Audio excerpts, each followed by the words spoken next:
Par la foi, Moïse a quitté l'Égypte, sans être effrayé de la colère du roi, car il se montra ferme comme voyant celui qui est invisible. Hébreux 11, 27.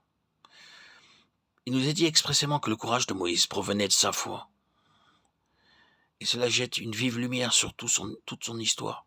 Chaque pas en avant procédait d'une foi qui allait sans cesse croissant, parce qu'elle était sans cesse mise à l'épreuve.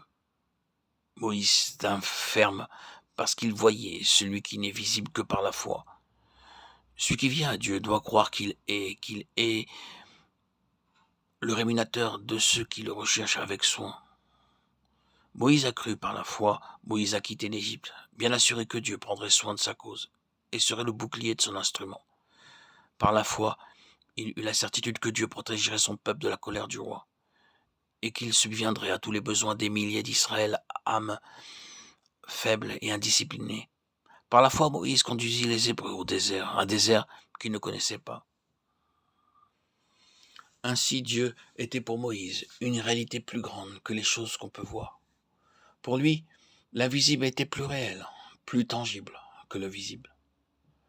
Comment aurait-il pu craindre la colère du roi d'Égypte, alors qu'il marchait sans crainte dans l'intimité du roi des rois?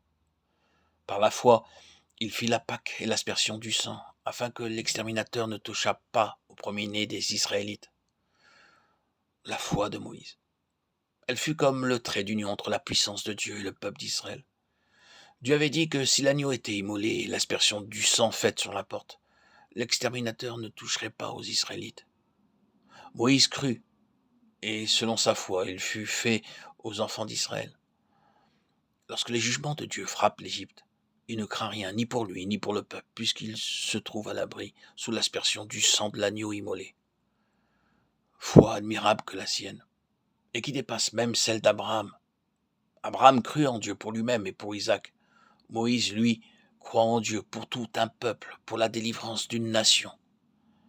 Par la foi, ils traversèrent la mer Rouge comme un lieu sec. Ce que les Égyptiens essayant de faire, ils furent engloutis. Hébreux 11, 29. Moïse entra sans crainte dans la mer Rouge puisqu'il obéissait à Dieu en le faisant. Il leva sa verge, étendit sa main sur la mer et la fendit. La foi que Dieu rendrait témoignage à son action pénétrait celle-ci, et par la foi cette action fut rendue parfaite, ou porta parfaitement son fruit. Effectivement, les eaux se séparèrent, Israël traversa le fleuve, malgré le danger immédiat qui provoqua la mort des Égyptiens. N'en va-t-il pas de même aujourd'hui? Et la foi peut-elle suivre un chemin qui, sans la parole du Dieu vivant, serait un chemin de mort? Les Égyptiens voulurent suivre Israël, et ils furent noyés.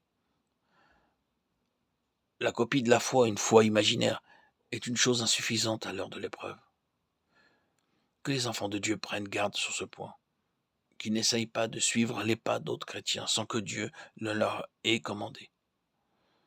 Donc, sans avoir l'assurance de la présence de Dieu, ce qui les conduirait infailliblement à la ruine.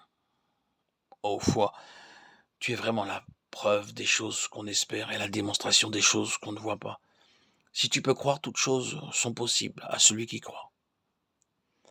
Enfin, notons l'humilité de Moïse que nous révèle son attitude vis-à-vis de son beau-père Jéthro, quand celui-ci lui amena au désert sa femme Séphora et ses 2 fils. Moïse lui dit ce que Dieu avait fait, et Jéthro s'en réjouit.